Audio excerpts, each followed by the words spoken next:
ओम शांति। 4 जुलाई 2022 के ईश्वरीय महावाक्य। पहले सुनते हैं मुरली के मुख्य पॉइंट्स। बाबा ने कहा, जैसे बाप सौभाग्य विधाता है, ऐसे तुम बच्चे भी मास्टर सौभाग्य विधाता हो।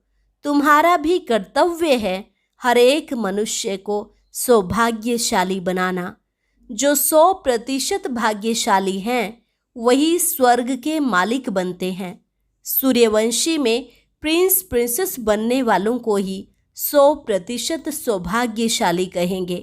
तुम्हारा कम्युनियन एक बाप से है, तो सिवाय एक शिव बाबा के और किसको भी याद नहीं करो।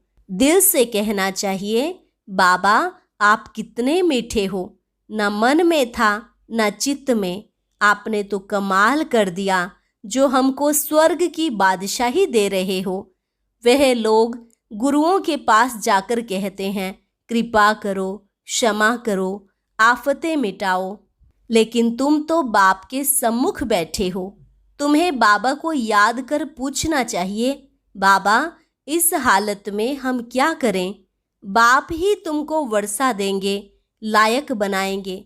इसलिए बाप को याद करो। याद से ही तुम निरोगी बनेंगे और आयु भी बड़ी हो जाएगी। सबसे अच्छी कॉन्फ्रेंस है जीव आत्माओं और परमात्मा की, जहां बाप बैठ तुमको सृष्टि के आदि मध्य अंत का राज समझाते हैं। बाकी सब कॉन्फ्रेंस है वेस्ट ऑफ टाइम। लास्ट में बाबा ने कहा, सिर्फ एक बाप ही नहीं, तुम सब भी कल्याणकारी हो, खुदाई खिदमतगार हो।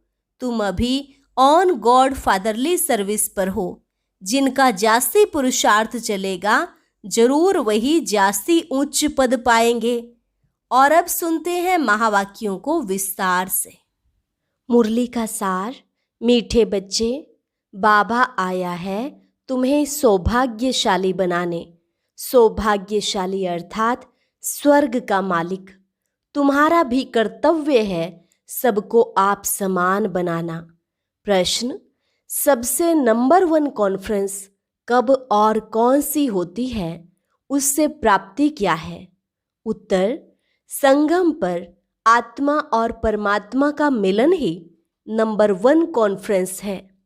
जब यह कॉन्फ्रेंस होती है, तब आत्माओं को परमात्मा से मुक्ति व जीवन मुक्ति का वर्षा मिलता है। इसे ही सच्चा सच्चा कुंभ भी कहा जाता है। यह कुंभ का मेला फर्स्ट क्लास कॉन्फ्रेंस है। इसके बाद फिर कोई कॉन्फ्रेंस, यज्ञ, तप आदि होते नहीं, सब बंद हो जाते हैं। गीत, माता ओ माता, तू है सबकी भाग्य विधाता। ओम शांति। बच्चों ने महिमा का गीत सुना। बच्चे जानते हैं भक्ति मार्ग में महिमा ही होती आई है। जो पास्ट हो गया है उनकी फिर महिमा होती है। जगत अम्बा की महिमा गाते हैं, तुम हो भाग्य विधाता। अब यह हुई भक्ति और महिमा। तुम भक्ति और महिमा कर नहीं सकते हो। तुम जानते हो कि सौभाग्य विधाता एक ही बाप है। भाग्य विधाता व सौभाग्य विधाता है ही एक, दूसरा न कोई। यह इस समय ही तुम जानते हो। वह सिर्फ भक्ति करते हैं, महिमा गाते हैं। अभी हम भगत तो नहीं हैं, हम हो गए भगवान के बच्चे। कैसे भाग्य अथवा सौभाग्य बनाते हैं, कैसे अपने को भाग्यशाली अथवा सौभाग्यशाली श्रीमत पर बनाते हैं, वह है हर एक के पुरुषार्थ पर। इस समय पर तुम पुरुषार्थी हो बाप से वर्षा लेने के। यह जानते हो सभी बच्चों को एक बाप से वर्षा लेना है। भाग्यशाली व सौभाग्यशाली अथवा सौभाग्य विधाता तुम हो, क्योंकि माँ बाप के बच्चे हो। तुम्हारा कर्तव्य ही है हर एक मनुष्य को भाग्यशाली सौभाग्यशाली बनाना। सौभाग्यशाली अर्थात स्वर्ग के मालिक बने। 100% भाग्यशाली जो हैं, वह स्वर्ग के मालिक बनते हैं। उनमें भी फिर नंबर वार है। सूर्यवंशी को ही सौभाग्यशाली कहेंगे, त्रेता में दो कला कम हो जाती हैं तो उनको स्वर्ग नहीं कहेंगे, उनको सूर्यवंशी नहीं कहेंगे। बच्चे तो जानते हैं कि हमको तो 100% सौभाग्यशाली बनना है, सूर्यवंशी में प्रिंस प्रिंसेस बनना है। यह ईश्वरीय कॉलेज है ना। ईश्वर है विश्व का रचयिता, यह है ही विश्व का मालिक बनने का कॉलेज। ईश्वर पढ़ाते हैं, कहते हैं मैं तुमको पढ़ाता हूँ, महाराजाओं का महाराजा बनाता हूँ। यह है तुम्हारी पढ़ाई के ऊपर। जो जितना पढ़ता है वह औरों को भी ऐसे ही पढ़ाएंगे, ऐसे ही सौभाग्यशाली बनाएंगे। तुम बच्चों का धंधा ही यह है। शिव बाबा है सिखलाने वाला, बाकी सब ब्रह्मा सरस्वती ब्राह्मण बच्चे सब सीखते हैं। ब्राह्मण ब्राह्मणियाँ जानते हैं हम फिर सो देवता बनेंगे। इस समय भारत का कोई धर्म है नहीं, देवता धर्म को जानते ही नहीं। धर्म को ना जानना गोया इरिलीजियस है। धर्म में ताकत होती है। देवी देवता धर्म वाले जब सतयुग में थे तो अथाह सुख था। अभी तो है कलयुग। पुरुषार्थ कर सतयुग में आना है, जीवन मुक्त बनना है, जीवन बंध का त्याग करना है, स्वर्ग को याद करना है। याद कहो व योग कहो, बात एक ही है। योग को ही कहा जाता है कम्युनियन, मिलाप।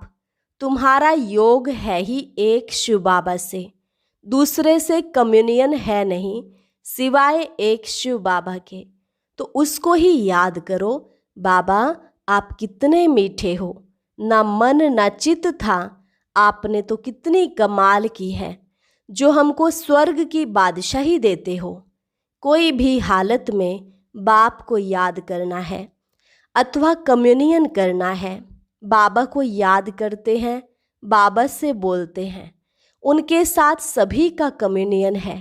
जब आफत आती है तब कहते हैं हे भगवान इनकी आयु बड़ी करो, अर्जी हमारी मर्जी बाबा आपकी। तो यह कम्युनियन हुआ ना। यह याद की यात्रा होती ही एक बार है, जबकि बाप आकर सिखलाते हैं। और सब कम्युनियन मनुष्य मनुष्य को सिखलाते हैं। गुरु के पास जाएंगे, कृपा क्षमा करो, यह आफत मिटाओ। अभी तुम बाबा के पास बैठे हो, बाबा को याद कर सकते हो। बाबा इस हालत में हम क्या करें। बाबा समझाते हैं बच्चे यह ड्रामानुसार दुख सुख होता है। तुम्हारा कम्युनियन है ही बाप से। बाबा कहते हैं बच्चे यह तुम्हारा कर्म भोग है, अभी हम तुम्हारी कर्मातीत अवस्था बनाने आया हूँ। कर्म भोग तो भोगना ही है। अभी मैं तुमको ऐसा उच्च कर्म सिखलाता हूँ। यह कम्युनियन होती ही है आत्माओं की परमात्मा के साथ। परमात्मा बैठ आत्माओं के साथ कम्युनियन करते हैं, और कहाँ भी परमात्मा आत्माओं से कम्युनियन करे या आत्माएं परमात्मा से करें, यह हो नहीं सकता। वह तो न आत्मा अपने को जानती है न परमात्मा को ही जानते हैं, सिर्फ गपोड़े मारते हैं। यह कब सुना कि परमात्मा स्टार है, उनमें सारा अविनाशी पार्ट नूंधा हुआ है? कब ऐसे अक्षर सुने? उन्हों का कम्युनियन कभी होता नहीं, बातचीत होती नहीं है। वह तो सिर्फ ब्रह्म को याद करते हैं। ब्रह्म से तो कुछ बातचीत हो न सके। बातचीत तो होगी आत्माओं से। आकाश से क्या बातचीत करेंगे? आत्माएं जो महतत्व में रहती हैं वह यहाँ पार्ट बजाने आती हैं। बाकी निर्वाण धाम में क्या कम्युनियन करेंगे? वह तो तत्व है ना। कम्युनियन होती है परमात्मा के साथ। आत्मा ही बोलती है, सुनती है इन ऑर्गन्स से। आत्मा बिगड़ तो शरीर कुछ काम कर न सके। यह आत्माओं की परमात्मा के साथ कम्युनियन एक ही बार होती है, जिसकी ही महिमा है आत्माएं और परमात्मा अलग रहे बहुकाल। अभी कम्युनियन होता है, बस फिर कभी होता ही नहीं। देवताओं की कम्युनियन होती है क्या? वह तो कभी याद भी नहीं करते।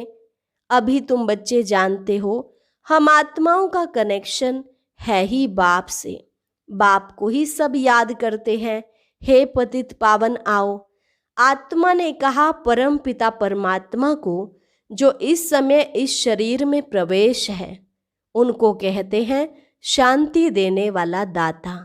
हम फिर शांति धाम में कैसे आवें? बाप कहते हैं, बच्चे, मुझे सुख शांति का वर्षा देने कल्प कल्प आना पड़ता है। याद भी करते हैं पतित पावन आओ। तो बाप बैठ बच्चों को समझाते हैं, बच्चे अब मेरे पास आना है। आत्मा पर पापों का बोझा बहुत है, आत्मा को ही भोगना पड़ता है।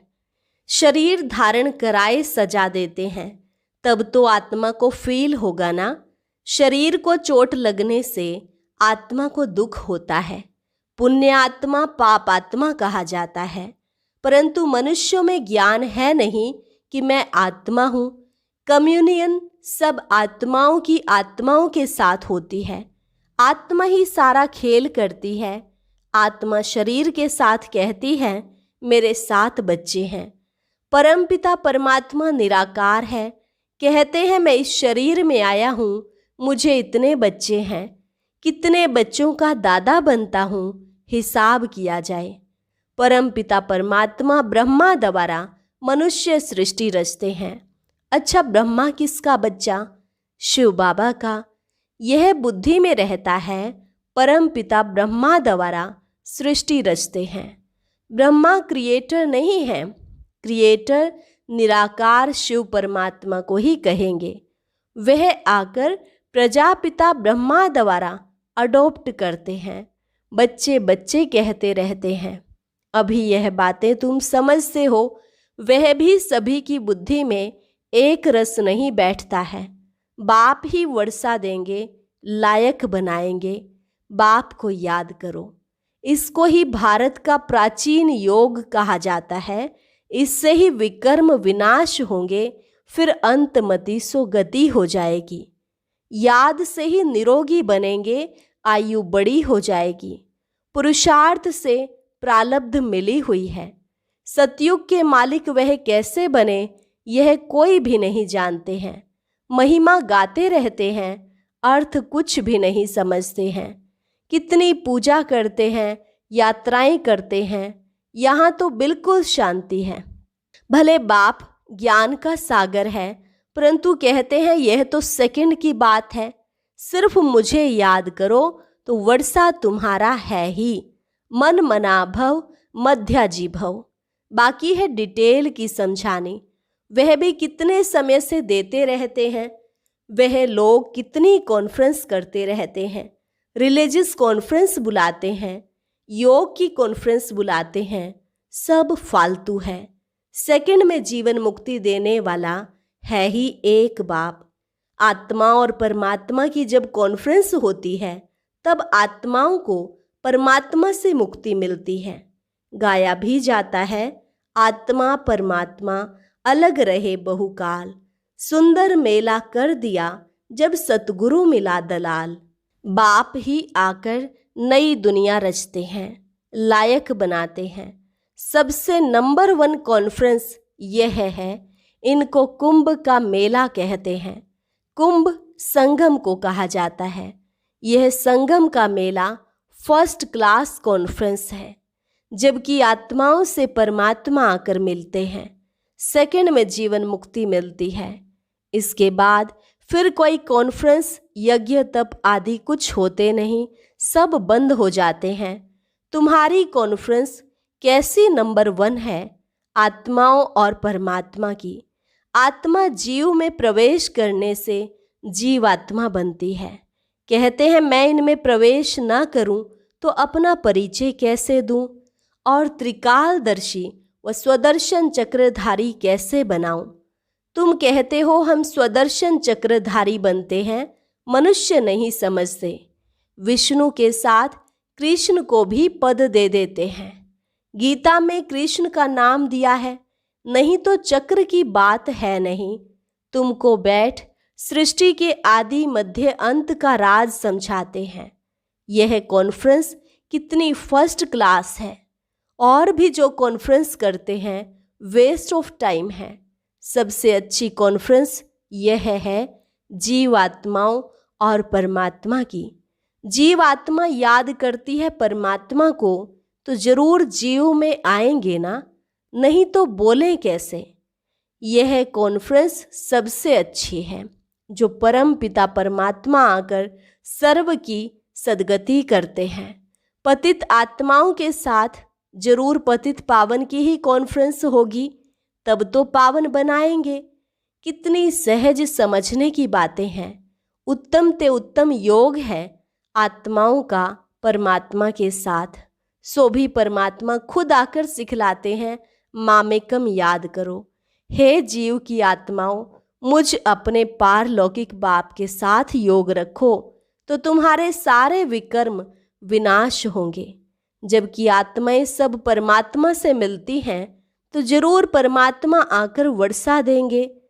सर्व का सद्गति दाता, जीवन मुक्ति दाता वह बाप है। ऐसी बातें और कोई तो सुनाते नहीं। तुम सुनाएंगे तो कहेंगे और तो किसी से ऐसी बातें सुनी नहीं। तुम तो बहुत अच्छा समझाते हो।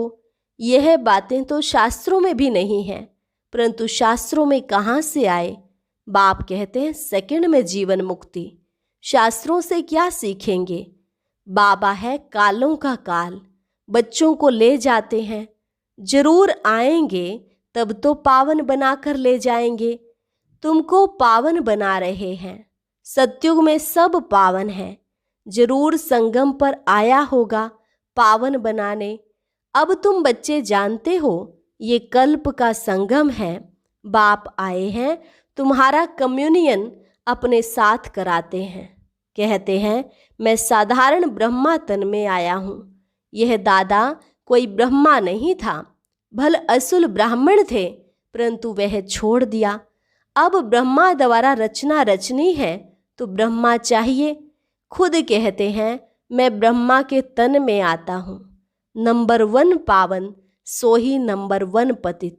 84 जन्म पूरे लिए तो पावन बनेगा ना। फिर फरिश्ता बनते हैं तत्तवम। ब्राह्मण सो देवता बनेंगे।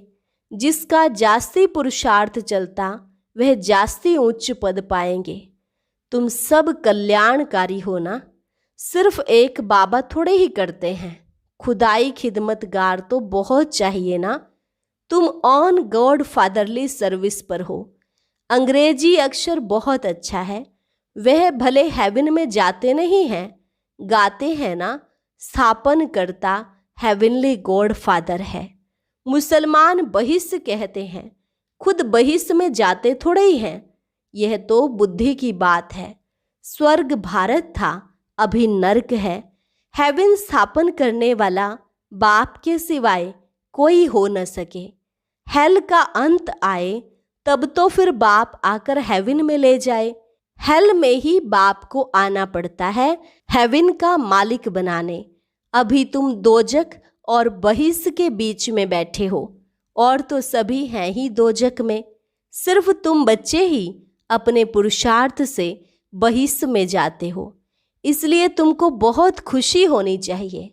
अच्छा, मीठे मीठे सिक्के लधे बच्चों प्रति माता पिता बाप दादा का याद प्यार और गुड मॉर्निंग। रूहानी बाप की रूहानी बच्चों को नमस्ते। रूहानी बच्चों की रूहानी बाप दादा को नमस्ते नमस्ते, गुड मॉर्निंग। धारणा के लिए मुख्य सार। एक बाप से ही सच्चा कम्युनियन योग रखना है। बाप से ही दिल की वार्तालाप करनी है। बाप के सामने ही अपनी बात रखनी है, किसी देहधारी के सामने नहीं। खुदाई खिदमतगार बन सबको बहिष्ठ में चलने का रास्ता बताना है। सबका कल्याणकारी बनना है। वरदान। ब्राह्मण जीवन में सदा सुख देने और लेने वाले अतीन्द्रिय सुख के अधिकारी भव। ब्राह्मण जीवन में सदा सुख देने और लेने वाले अतीन्द्रिय सुख के अधिकारी भव। जो अतीन्द्रिय सुख के अधिकारी हैं वे सदा बाप के साथ सुखों के झूले में झूलते हैं। उन्हें कभी यह संकल्प नहीं आ सकता कि फलाने ने मुझे बहुत दुख दिया। उनका वायदा है न दुख देंगे न दुख लेंगे। अगर कोई जबरदस्ती भी दे तो भी उसे धारण नहीं करते। ब्राह्मण आत्मा अर्थात सदा सुखी। ब्राह्मणों का काम ही है सुख देना और सुख लेना। वे सदा सुख में संसार में रहने वाली सुख स्वरूप आत्मा होंगी। स्लोगन: नम्र बनो तो लोग नमन करते हुए सहयोग देंगे। नम्र बनो तो लोग नमन करते हुए सहयोग देंगे। अच्छा, और अब सुनते हैं आज का अव्यक्त ज्ञान मोती।